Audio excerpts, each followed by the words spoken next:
55 ఏళ్ళు పూర్తి చేసుకున్నది. ఒక రచయితల సంఘం 55 ఏళ్ళు పూర్తి చేసుకోవటం అనేది అపురూపమైన విషయం. ఇదేమి చరిత్రలో సాధారణ విషయం ఏం కాదు. ఈ మాట అన్నప్పుడు మీరు అనుకోవచ్చు, 90 ఏళ్ల కిందటే అభ్యుదయ రచయితల సంఘం ఏర్పడింది, ఇంకా నడుస్తుంది కదా అని, లేదా చాలా సాంస్కృతిక సంస్థలు ఏర్పడి ఉన్నాయి, ఇంకా నడుస్తున్నాయి కదా అని. నా అవగాహన మేరకి బహుశా ప్రపంచంలో విప్లవము అనే పేరు పెట్టుకొని రచయితల సంఘం కొనసాగటం అనేది తెలుగు నేల మీద నడుస్తున్న ఈ సంఘమే అనుకుంటాను. రచయితల సంఘాలు చాలా ఉన్నాయి, కానీ ఆ రచయితల సంఘం తన పేరులోనే తన ప్రాపంచిక దృక్పథాన్ని వ్యక్తం చేసుకున్నది, ప్రకటించుకున్నది. కేవలం ప్రకటనకు మాత్రమే పరిమితం కాకుండా ఈ 55 సంవత్సరాలు సాహిత్యం, సంస్కృతి, సిద్ధాంతం, రాజకీయాలు వీటన్నిటి కలబోతగా సాహిత్యాన్ని సృష్టిస్తున్నది. 50 ఏళ్ల కాలంలో విప్లవ రచయితల సంఘం చాలా సమస్యలను ఎదుర్కొన్నది, నిర్బంధాలను ఎదుర్కొన్నది. ఒక రకంగా ఇంకేమీ లేదు అనుకున్నప్పుడు కూడా ఈ సమాజానికి, పోరాడే ప్రజలకి, ప్రగతిదాయక ఆలోచన చేస్తున్న మధ్యతరగతి ప్రజలకి, రచయితలకి ఒక నమ్మకాన్ని కలిగించింది. ఇంకేమీ లేదనుకున్నప్పుడల్లా సమాజం ఉంది కదా, ప్రజలు ఉన్నారు కదా, రాపిడి పడుతున్న ప్రజా జీవితం ఉన్నది కదా, ఈ రాపిడి పడుతున్న ప్రజా జీవితం ఉన్నంత కాలం తప్పనిసరిగా ఏదో ఒకటి ఏదో రూపంలో వ్యక్తమవుతూనే ఉంటుంది. అది సమాజ ధర్మం, అది ప్రకృతి సూత్రం అని చెప్పింది విప్లవ రచయితల సంఘం. విప్లవ రచయితల సంఘం 55 సంవత్సరాల కాలంలో కవిత్వంలో కొత్త ప్రయోగాలు చేసింది, పాటలో కొత్త ప్రయోగాలు చేసింది, నాటక రచనలో కొత్త ప్రయోగాలు చేసింది, కథా రచనలో కొత్త ప్రయోగాలు చేసింది, నవలా రచనలో కొత్త ప్రయోగాలు చేసింది. సాహిత్య ప్రక్రియలు విప్లవ రచయితల సంఘం ప్రవేశించని లేదా చేపట్టని సాహిత్య ప్రక్రియ తెలుగు సాహిత్యంలో ఏది లేదు. ఈ అన్ని సాహిత్య ప్రక్రియలోకి ప్రవేశించి తనదైన ముద్ర, తనదైన ప్రాపంచిక దృక్పథాన్ని ఆ సాహిత్య ప్రక్రియలకి అలవాటు చేసి, ఇట్లా అలవాటు చేయటం అంటే కేవలం విప్లవ రచయితల సంఘంలో ఉండే ఒక 60 మందో 70 మందో 50 మందో 100 మందో సభ్యులు మాత్రమే కాదు, ఈ సభ్యులు పొందుతున్న సామాజిక జ్ఞానం, ప్రజలు ఆచరిస్తున్న పోరాట జ్ఞానం, ప్రజలు వ్యక్తమవుతున్న సాంస్కృతిక జ్ఞానం, ప్రజలు వ్యక్తం చేస్తున్న వాళ్ళ జీవితాల్లో భాగంగా వ్యక్తం చేస్తున్న కళారూపాల నుంచి వచ్చిన జ్ఞానం, ప్రజల నుంచి వచ్చిన జ్ఞానాన్ని తీసుకొని తిరిగి మళ్ళీ ప్రజలకు చెప్పే క్రమంలో వివిధ సాహిత్య ప్రక్రియలోకి ప్రవేశించి తనదైన ఒక లక్ష్యాన్ని, ఆశయాన్ని ఆ ప్రక్రియ ద్వారా ప్రజల ముందు సంభాషించడానికి, సంవాదం నడపడానికి పూనుకున్నది. కనుకనే ఇవాల్టి సందర్భంలో భావజాల రంగంలో, భావజాలం సాంస్కృతిక రంగం, ఈ భావజాలం సాంస్కృతిక రంగం అనేది విప్లవ రచయితల సంఘానికి ఉన్న ఒక లక్ష్యం. విప్లవ రచయితల సంఘం ప్రణాళికలో చాలా స్పష్టంగా రాసుకున్నది. మార్క్సిజం, లెనినిజం, మావోయిజం ఈ సిద్ధాంతాలని విప్లవ రచయితల సంఘం తన పరిధిలో తాను పనిచేసే క్షేత్రం ఏమిటి అంటే కళలు, సాహిత్య రంగంలో పనిచేస్తుంది. రాజకీయ సిద్ధాంతాన్ని, ఆర్థిక సిద్ధాంతాన్ని, సామాజిక సిద్ధాంతాన్ని కళలు, సాహిత్యానికి అనువర్తింపజేసి కేవలం కళలు, సాహిత్యం దగ్గరే ఆగిపోకుండా కళలు, సాహిత్యం అనేవి కేవలం వాటి చుట్టూ మాత్రమే కాకుండా ఇవి నిర్మాణం కావడానికి, ఇవి విస్తృతం కావడానికి ఒక రాజకీయ సిద్ధాంతం ఉంటుంది, ఒక సామాజిక సిద్ధాంతం ఉంటుంది, ఒక ఆర్థిక సిద్ధాంతం ఉంటుందని ఈ రెండింటి మధ్య ఉన్న అగాధాన్ని పూడ్చి ఈ రెండింటిని ఒకటిగా మార్చే ఒక సంప్రదాయాన్ని, ఒక ఆలోచనని విప్లవ రచయితల సంఘం 55 ఏళ్లుగా కొనసాగిస్తుంది. మీకు తెలుసు, విప్లవ రచయితల సంఘం తెలుగు సాహిత్యాన్ని శిఖరాగ్ర స్థాయికి తీసుకెళ్లిన శ్రీశ్రీ అధ్యక్షుడుగా ఏర్పాటయ్యింది. తెలుగు కథా సాహిత్యం, నవలా సాహిత్యాన్ని అద్భుతంగా ఆవిష్కరించిన కుటుంబరావు గారు నాయకుడుగా విప్లవ రచయితల సంఘం కొనసాగింది. అభ్యుదయ రచయితల సంఘం నుంచి మొదలు పెడితే విప్లవ రచయితల సంఘం వరకు తన ఆలోచన విధానాన్ని అక్షర రూపం ఇచ్చి సమాజం మారడానికి కృషి చేసిన కేవీ రమణారెడ్డి నాయకత్వంలో విప్లవ రచయితల సంఘం పనిచేసింది. సమాజంలో ప్రగతిదాయక భావాలకి భిన్నంగా ప్రగతి నిరోధక భావాలు సాహిత్యంలోకి ప్రతి సందర్భంలో ప్రవేశిస్తూ ఉంటాయి. ప్రతి 5 ఏళ్లకో, ప్రతి 10 ఏళ్లకో, ప్రతి 20 ఏళ్లకో సందర్భాన్ని బట్టి, సమాజ స్థితిని బట్టి, సమాజ వ్యక్తమయ్యే పద్ధతిని బట్టి ప్రగతి నిరోధక భావజాలాలు ప్రవేశిస్తూనే ఉంటాయి. అలాంటి ప్రగతి నిరోధక భావజాలాలు ప్రవేశించినప్పుడు 1970, 75, 80ల కాలంలో ఆ ప్రగతి నిరోధక భావజాలాలు సాహిత్యంలోకి వచ్చినప్పుడు, నవల, కథ, కవిత్వంగా వచ్చినప్పుడు వాటిని దునుమాడిన అద్భుతమైన సాహిత్య విమర్శ రాసిన త్రిపురనేని మధుసూదన్ రావు పనిచేసిన సంఘం విప్లవ రచయితల సంఘం. కనుక ఏ ప్రక్రియను చేపడతా విప్లవ రచయితల సంఘం సభ్యుడు కాకపోవచ్చు గద్దర్, విప్లవ రచయితల సంఘం సభ్యుడు కాకపోవచ్చు చాలా మంది, గూడ అంజయ్య, అమరులైనటువంటి వీళ్ళందరూ కూడా వాళ్ళు సాంకేతికంగా విప్లవ రచయితల సంఘం సభ్యులు కాదు. కానీ విప్లవ రచయితల సంఘం ఏమి కోరుకుంటుందో అలాంటి సాహిత్యాన్ని సృష్టించిన వాళ్ళు ఏ ప్రక్రియలో పనిచేశారో ఆ ప్రక్రియని ఉన్నత స్థాయికి తీసుకెళ్లి తాము చెప్పదలుచుకున్న రాజకీయాలని ఏ పద్ధతిలో చెప్పాలంటే ఆ పద్ధతిలో వ్యక్తమైన వాళ్ళు. ఇంత చరిత్ర కలిగిన ఈ సంఘం ఖచ్చితంగా ఒక భవిష్యత్తును కలగంటుంది. ఈ దేశం అట్టడుగున ఉండే ప్రజలు సంతోషంగా జీవించాలని, ప్రజలందరూ సమానంగా జీవించాలని, ఈ 5 వేళ్లు నోట్లోకి పోవాలని విప్లవ రచయితల సంఘం కలగంటుంది. ఆ కళ నిజమవుతుంది. ఖచ్చితంగా ఎప్పుడో ఒకసారి ఆ కళ నిజమవుతుందనే విశ్వాసం విప్లవ రచయితల సంఘానికి ఉన్నది, నమ్మకం ఉన్నది. అందుకే 55 సంవత్సరాల కాలంలో ఎన్ని నిర్బంధాలున్నా ఈ సంస్థ కొనసాగుతుంది, ఇంకా కొనసాగుతుంది. అయితే ఈ సందర్భంలో ఇవాళ సాహిత్యంలోకి ప్రవేశిస్తున్న, కళారంగంలోకి ప్రవేశిస్తున్న, రాజకీయాల్లోకి ప్రవేశిస్తున్న ప్రగతి నిరోధక భావజాలంతో తలపడవలసిన బాధ్యత విప్లవ రచయితల సంఘం మీద ఉన్నది. విప్లవ రచయితల సంఘం మీద ఉన్నదంటే ఈ సమాజంలో ఆలోచించే ప్రతి ఒక్కరి మీద ఉంది అని అర్థం. ఈ ఆలోచించే ప్రతి ఒక్కరితో సంభాషణ నడపడానికి విప్లవ రచయితల సంఘం ఇదో ఈ రూపంలో మీ ముందుకొచ్చే భావజాల రంగంలో, సాంస్కృతిక రంగంలో కృషి చేస్తూనే, కళలో సాహిత్య రంగంలో కృషి చేస్తూనే ఈ కళలో సాహిత్య రంగంలో వర్గ పోరాటం నడవవలసిన అవసరం ఉన్నదని విప్లవ రచయితల సంఘం తన ప్రణాళికలో రాసుకున్నది. ఆ ప్రణాళికలో భాగంగా ఆచరణలో ఉన్నది. అందుకే చరిత్రలో భాగమైన కళలు, చరిత్రలో భాగమైన సాహిత్యం, ఈ కళలో సాహిత్యం పరిపక్వం కావడానికి, ముందుకు రావడానికి, కొత్త రూపం తీసుకోవడానికి వాటి కవిగా ఎన్నడూ కూడా కొత్త రూపం తీసుకోలేదు. వర్గ పోరాటం నడుస్తేనే కొత్త రూపం తీసుకున్నాయి. వర్గ పోరాటం అంటే మార్క్స్ చెప్పినట్లు, లెనిన్ చెప్పినట్లు, మావో చెప్పినట్లు అనే అర్థంలో నేను ఈ ప్రారంభంలో మాట్లాడలేదు. చివరికి అక్కడ కూడా వస్తా. నేను ప్రారంభంలో వర్గ పోరాటం అంటే ఏ అర్థంలో వాడుతున్నానంటే, సమాజంలో నా ముందు సభాధ్యక్షులు ప్రస్తావించినట్టు ఒక్కొక్క సందర్భంలో, ఒక్కొక్క రూపంలో అసమ్మతి వ్యక్తం అవుతూ ఉంటుంది. పాలక వర్గానికి వ్యతిరేకమైన అసమ్మతి వ్యక్తం అవుతూ ఉంటుంది. ఆ అసమ్మతి చేతిలో ఉన్న ఒక చిన్న రాయి విసరడంగా ఉండవచ్చు, లేదా గుడిసెలో కూర్చొని ఒక చిన్న పాట పాడటంగా ఉండవచ్చు, లేదా ఒక డప్పు తీసుకొని ఆ డప్పు మీద సంతోషకరమైన దరువు వేయటమే కాదు, నిరసన సంబంధించిన దరువును కూడా వేయటంగా ఉండవచ్చు. భిన్న రూపాల్లో ఈ సమాజంలో ఎప్పటికప్పుడు అసమ్మతి వ్యక్తం అవుతూ ఉన్నది. ఆ సమాజ ఉత్పత్తి సంబంధాలు బరువుగా తోచినప్పుడు, ఆ సమాజ ఉత్పత్తి సంబంధాలు కష్టంగా తోచినప్పుడు, ఆ సమాజ ఉత్పత్తి సంబంధాలు దోపిడిగా మారినప్పుడు ఖచ్చితంగా దోపిడికి గురయ్యే ప్రజ తిరగబడుతుంది. ఆ ప్రజ చేసే పోరాటం అప్పటికి మార్క్స్ ఉండకపోవచ్చు, అప్పటికి వర్గ పోరాట సిద్ధాంతం ఉండకపోవచ్చు. కానీ ఆ ప్రజలు పెనుగుడాలిన ఆ పెనుగులాటనే కళలని, సాహిత్యాన్ని ఉన్నతీకరించాయి. ఆ విధంగా చూసినప్పుడు మన ముందు కనిపించే ప్రకృతి యావత్తు కళాత్మక వ్యక్తీకరణ. ఈ ప్రకృతిని ధ్వంసం చేయడానికి ఇవాళ అభివృద్ధి నమూనా పేరు మీద జరుగుతూ ఉన్నది. ఈ ప్రకృతి లేకపోతే ఈ మనిషి లేడు, ఈ ప్రకృతి లేకపోతే ఈ కళలు లేవు. కనుక ప్రకృతి నుంచి వ్యక్తమవుతున్న ఆ సౌందర్యాత్మక దృష్టి ఆ ప్రకృతి మనిషికి నేర్పుతుంది. గురంజాశ్వ గబ్బిలంలో ఎక్కడో రాశాడు, పులుగులు పుట్టలు చుట్టంబులు అన్నాడు ఆయన. పులుగులు పుట్టలు చుట్టంబులు ఎవరికి?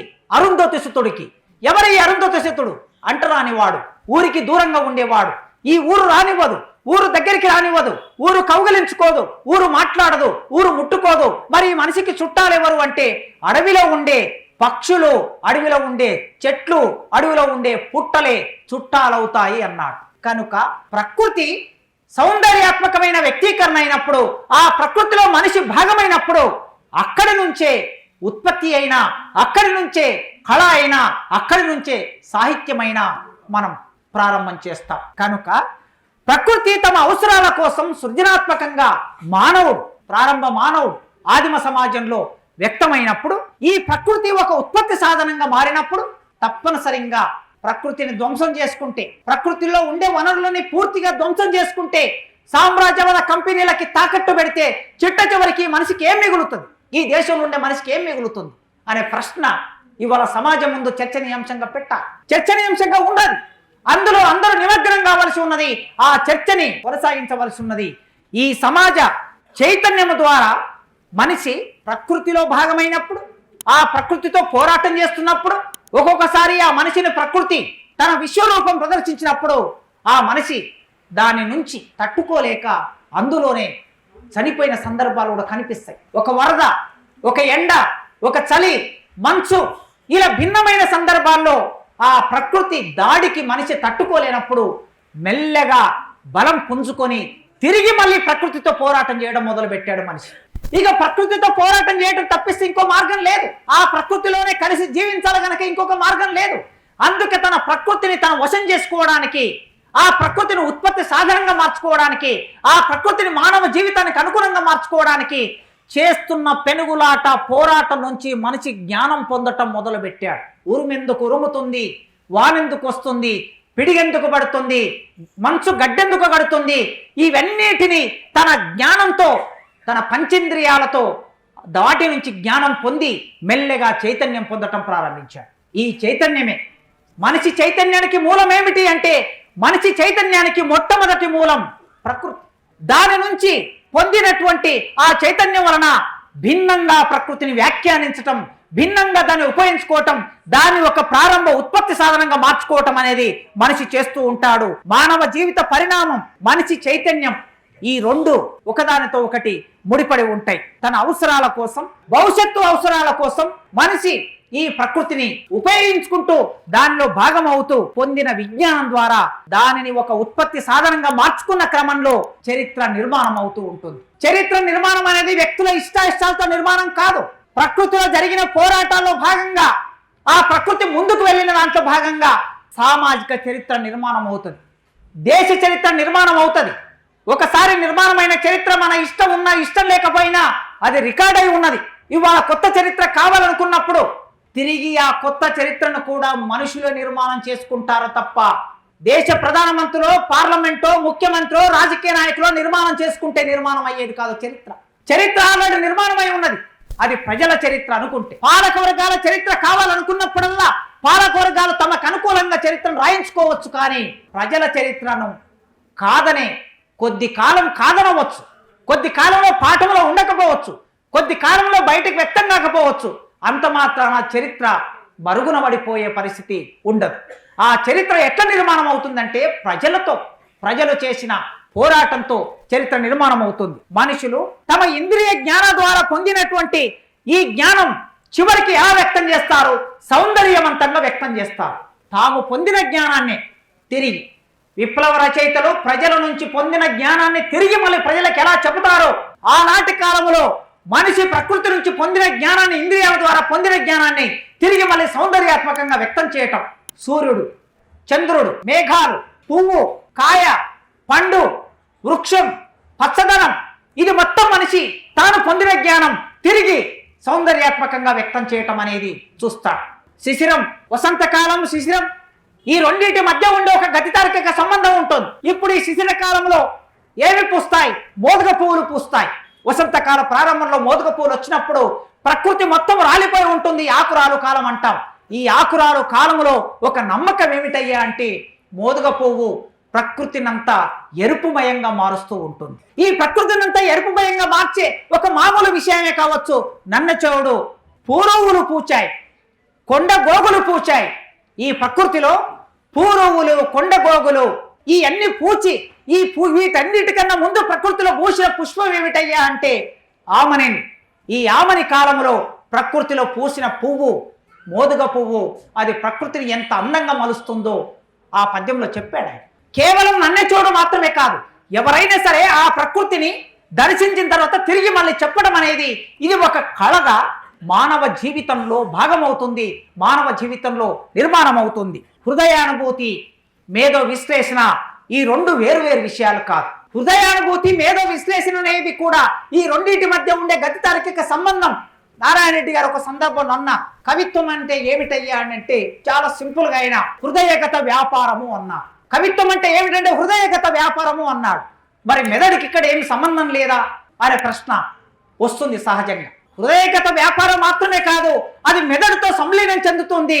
ఆ మెదడుతో సంలీనం చెందటం మూలంగా దానికి ఒక సామాజిక ప్రయోజనం కూడా ఉంటుంది. అందుకే హృదయం, మెదడు ఈ రెండింటి కలయిక ప్రకృతి ద్వారానే మనిషి పొందుతాడు. ఈ పొందే క్రమంలో సౌందర్య సూత్రాలు కూడా జీవితంలో నుంచే వస్తాయి. కళా సాంస్కృతిక రూపాలు కూడా జీవితంలో నుంచే వస్తాయి.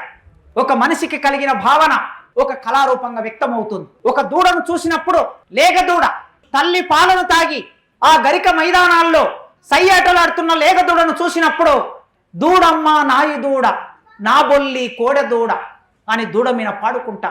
ఒక కోడి పుందును చూసినప్పుడు, ఒక కోడి పెట్టను చూసినప్పుడు, బాగానే ఉన్నదో ఈ కోడి పిల్ల, భలే బిరువీన ఉన్నదో ఈ కోడి పిల్ల, తుంటె కట్టె తీసుకొని పెట్ట దొరుముతుంటే భూమి భూలోకమంతా నాదేనంటదో, బాగానే ఉన్నదో ఈ కోడి పిల్ల, భలే బిరువీన ఉన్నదో ఈ కోడి పిల్ల. కోడి పిల్ల విన వాడుకుంటారు, అమ్మాయి విన వాడుకుంటారు. ప్రకృతి ఇచ్చిన ఇంద్రియ జ్ఞానం నుంచి పొందినటువంటి దాన్ని తిరిగి మళ్ళీ చెప్పటం అనేది, అది సౌందర్యాత్మకంగా చెప్పటము, అదొక కళగా మారటము, అదొక సౌందర్యంగా మారటం అనేది మనిషి పొందాడు. ఈ పొందిన తర్వాత మెల్లగా సమాజంలో ఒక్కొక్క మార్పు వస్తున్నప్పుడల్లా చరిత్ర మనకి ఒక్కొక్కసారి యథాతథాన్ని మళ్ళీ ముందుకు తీసుకొస్తుంది, ఒక్కొక్కసారి పునరుజ్జీవనాన్ని ముందుకు తీసుకొస్తుంది, ఒక్కొక్కసారి కొత్త చరిత్ర ముందుకు తీసుకొస్తుంది. చరిత్రలో జరిగే ప్రతి మార్పులో ఇవన్నీ భాగమవుతాయి గనక వీటికి అనుగుణంగా కళలు సాహిత్యం వ్యక్తం కావటం మనం చూస్తాం. ఒక సందర్భంలో చలం గారు మనకు చాలా అద్భుతంగా సమాజాన్ని వ్యాఖ్యానించి ఆనాటి స్త్రీ జీవితానికి అక్షరరూపం ఇచ్చి స్త్రీ జీవితంలో రావలసిన మార్పు గురించి కథలు రాసి నవలలు రాసి ఒక భావ విప్లవాన్ని తీసుకొచ్చిన చలం చివరికి రమణ మహర్షి ఆశ్రమం వరకు ప్రయాణం చేశారు. అంటే ఒక మనిషిలో రెండు రకాల భావాలు ఎలా ఉంటాయి అంటే, అభ్యుదయకరంగా ప్రారంభమైన వాళ్ళు విప్లవకరంగా ప్రారంభమైనప్పుడు, లేదా ప్రగతిదాయకంగా ప్రారంభమైనప్పుడు, లేదా ప్రజాస్వామికంగా ప్రారంభమైనప్పుడు, చివరికి పునరుద్ధవాదం అనేది ముందుకొచ్చినప్పుడు అది మనిషిని ఒక కొసకు తీసుకెళ్తుంది. ఇది మనం చలములో చూస్తాం. అదేవిధంగా త్రిపురనేని గోపిచంద్ గారు ఒక హేతువాద రచయితగా ప్రారంభమయ్యాడు, భౌతికవాద రచయితగా ప్రారంభమయ్యాడు. అలా హేతువాద రచయితగా ప్రారంభమైనటువంటి వాడు అరవిందుని అతీత శక్తి దగ్గర చివరికి వెళ్ళి అక్కడ ఆగాడు. అదేవిధంగా విశ్వనాథ సత్యనారాయణ ప్రారంభ కవిత్వం చూస్తే నవ్య కవిత్వం, ఆనాడు వచ్చిన నవ్య కవిత్వానికి బాటలు వేస్తున్న దారిలో నడిచినట్లు విశ్వనాథ సత్యనారాయణ కనిపిస్తాడు. కానీ చివరికి విశ్వనాథ సత్యనారాయణ ఎక్కడికి వెళ్ళాడంటే తన భావజాలం పునరుద్ధరణ వాదంలోకి వెళ్ళాడు. అంటే తినే తిండి రోజు తినే తిండి తింటున్నట్లుగా, రోజు చేస్తున్న సంసారం చేస్తున్నట్లుగా, రోజు నేను నా రాముడి గురించి రాస్తాను మాట్లాడుతాను అన్న వరకు వెళ్ళాడు. రామాయణాలు చాలా వచ్చాయి కదా, ఎందుకయ్యా ఇప్పుడు ప్రత్యేకంగా మీ రామాయణం అని అంటే, మరి రోజు మనం తింటున్న తిండి ఎందుకు తింటున్నాం? ఆ విధంగా ఎన్ని రామాయణాలు వచ్చినా నా రాముడిని నేను కొత్తగా దర్శిస్తాను అని ఆయన వ్యక్తమయ్యాడు. నవ్య కవిగా ప్రారంభమైన వాడు అక్కడ వెళ్ళి చేరాడు. ఒక భావ విప్లవంతో ప్రారంభమైన చలం అక్కడ వెళ్ళి చేరాడు. హేతువాదిగా ప్రారంభమైన త్రిపురనేని అక్కడ వెళ్ళి చేరాడు. అందుకే ఒక్కొక్కసారి ఒక్కొక్క సందర్భంలో ఒక వ్యక్తి ఒకలాగా ప్రారంభమైనప్పుడు మరోలాగా తను పరిపూర్తి కావటం అనేది చరిత్రలో చూస్తూ ఉంటాం.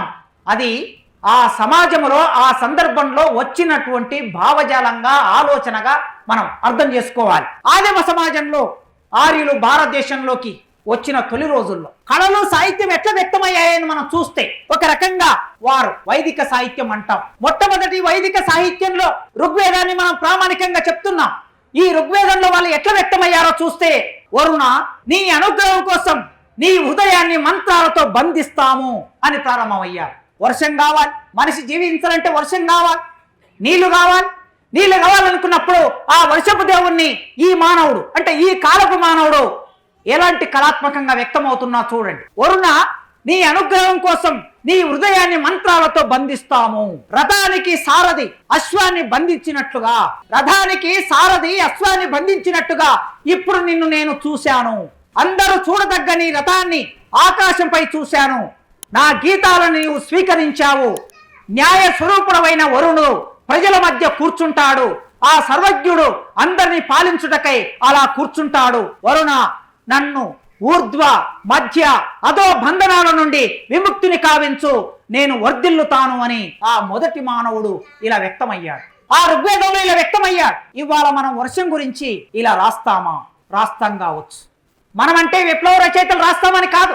ఇవాళ వర్షం గురించి ఇలా రాస్తానే వర్షం వస్తుంది అని చెప్పే ఒక పునరుద్ధరణవాదం మొదలవుతూ ఉన్నది. ఇప్పుడు ఎందుకు కళలో సాహిత్యంలో వర్గ పోరాటం గురించి మనం మాట్లాడుకుంటున్నాం, భావజాలం సాంస్కృతిక రంగంలో వర్గపోరాటం గురించి మాట్లాడుకుంటున్నాం అంటే, ఒకప్పుడు ప్రతి సందర్భంలో 5 ఏళ్లకో 10 ఏళ్లకో 20 ఏళ్లకో 30 ఏళ్లకో పునరుద్ధరణవాదం మొదలైనట్లు వస్తూ ఉన్నట్లుగా సమాజం ముందుకు వెళ్లకుండా అనేక పరిమితులు విధించి అడ్డుకుంటున్నట్లుగా ఇప్పుడు మళ్ళీ తిరిగి ఆ పాతకాలపు ఆలోచనలు పునరుద్ధరిస్తున్నారు గనక ఋగ్వేదంలో చెప్పిన ఈ మాట, ఈ మంత్రం చెబితేనే వర్షం వస్తుంది అని రేపు ఒక సినిమా రావచ్చు, రేపు ఒక సీరియల్ రావచ్చు, లేదా ఈ దేశ నాయకుడే రేపు మాట్లాడవచ్చు. ఎవరేం మాట్లాడుతారో ఏమేరక మనం అందరం చూసాం. నిన్ననో మొన్ననో ఒక పేపర్లో ఒక సైంటిస్ట్ చెప్తూ ఉన్నాడు, విమానానికి సంబంధించినటువంటి పరిజ్ఞానం రామాయణంలో ఎట్లా ఉన్నదో మనం పరిశోధన చేయవలసిన అవసరం ఉన్నదని చెప్తూ ఉన్నాడు. ఇండియన్ సైన్స్ కాంగ్రెస్ లో ఈ దేశ నాయకుడు వచ్చి ఈ దేశంలో 1000 సంవత్సరాల కిందటే టెస్ట్ ట్యూబ్ బేబీ ఉందని చెప్తూ ఉన్నారు, 1000 సంవత్సరాల కిందటే ప్లాస్టిక్ సర్జరీ ఉందని చెప్తూ ఉన్నారు. మరి test tube baby plastic surgery 1000 సంవత్సరాలుగా ఎక్కడున్నది అనేది పరిశోధించి ఇండియన్ సైన్స్ కాంగ్రెస్ లో ఉన్న ప్రొఫెసర్లు, మేధావులు, సైంటిస్టులు బయటకు తీయాలని మాట్లాడుతూ ఉన్నారు.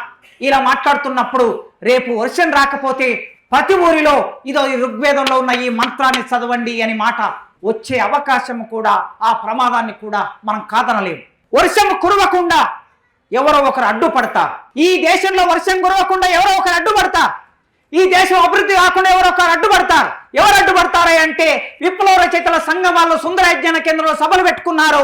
ఈ దేశంలో వర్షం రాకపోవడానికి ప్రధాన కారణం విప్లవ రచయితల సంఘం వాళ్ళే అని చెప్పే ప్రమాదం కూడా భవిష్యత్తులో ఉండొచ్చు. చూడండి, ఇక్కడ ఉంది చూడండి, వర్షం కురవకుండా ఎవరు అడ్డుపడుతున్నాడని ఆ ఋగ్వేద కాలంలోనే ఒక కథ బయలుదేరింది. ఎవరు అడ్డుపడుతున్నారు? అతడే వృత్తాసురుడు అడ్డుపడుతున్నాడు.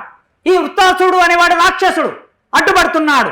అప్పుడు పిడుగును ఆయుధంగా ధరించినటువంటి ఇంద్రుడు అతన్ని సంహరిస్తే అప్పుడు వర్షం వస్తుంది. సంహరించాడు, వర్షం వచ్చింది. ఆనాడు అది అడ్డంకిగా ఉన్నది. రాక్షసులు అందరూ ఎవరు అనే చరిత్ర ఇప్పుడు మనందరికీ తెలుసు. ఈ రాక్షసులు గులాంగిరి పుస్తకంలో మహాత్మా జ్యోతిరావు పూలే అయినా, అంబేద్కర్ అయినా వివిధ సందర్భాల్లో రాసింది. రాక్షసులుగా ముద్ర వేయబడినటువంటి వాళ్ళందరూ ఈ దేశంలో మూలవాసులు. ఇంకొక 20 ఏళ్లకో 30 ఏళ్లకో 50 ఏళ్లకో ఈ దేశంలో పోరాడుతున్న ఆదివాసులు, మూలవాసులు ఏ విధంగా చిత్రించబడతారో మనకు తెలియదు. కళా సాహిత్య రంగంలో ఎట్లా వ్యక్తమవుతారో మనకు తెలియదు. ఎందుకంటే పాలక వర్గాల చేతిలో కళలు, సాహిత్యం ఉన్నప్పుడు ఆ పాలక వర్గాల చేతిలో ఉన్న కళారంగం ఎక్కువ ప్రభావితంగా ఉన్నప్పుడు, ప్రభావం వేసే అవకాశం ఉన్నప్పుడు ఏ విధంగా చిత్రిస్తే ఆ విధంగానే బయటికి ఆ చిత్రీకరణ వస్తుంది గనక ఇంద్రుడు అతని చంపేసిన తర్వాత సరే నేల కూలాడు, వర్షం వచ్చింది. వర్షం వచ్చిన తర్వాత ప్రకృతి పచ్చగైంది. ఈ పచ్చగైనటువంటి ప్రకృతిని మేమందరం ఆస్వాదిస్తున్నాము అని ఆ సాహిత్యంలో రాసుకున్నారు. ఇక ఉషస్సును గురించి, ఆకాశపు అంచుల వలె ఆమె ప్రకాశిస్తున్నది. అడవి చీకటి ముసుగును తొలగించింది. తెల్ల గుర్రాల రథంపై ప్రపంచాన్ని నిద్ర మేల్కొల్పుతూ ఉషస్సు అరుదించింది. ఎన్ని ఉషస్సులు వచ్చాయి, భవిష్యత్తులో ఎన్ని రానున్నాయి. ఉషస్సు ఇలాగే వస్తుంది, ఎల్లప్పుడూ వస్తుంది. వరుణమిత్ర, అదితి, సింధు, భూస్వర్గ దేవతలను కొలిచే వారికి ఉషస్సు ఐశ్వర్యాన్ని తెస్తుంది.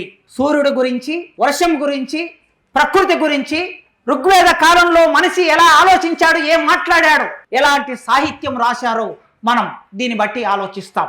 అయితే ఈ ఋగ్వేద కవి జీవితాన్ని ప్రతిబింబించిన తీరును, ప్రకృతితో వాళ్ళు చేసినటువంటి పోరాటం, అది పోరాటమా, ఆలోచననా, ప్రాథమిక స్థాయి ఆలోచననా, ఈ ప్రకృతి అర్థం కానప్పుడు ఒక రకంగా వారు ఆ మేరకే సాహిత్య రూపంలో అలా వ్యక్తమయ్యారు.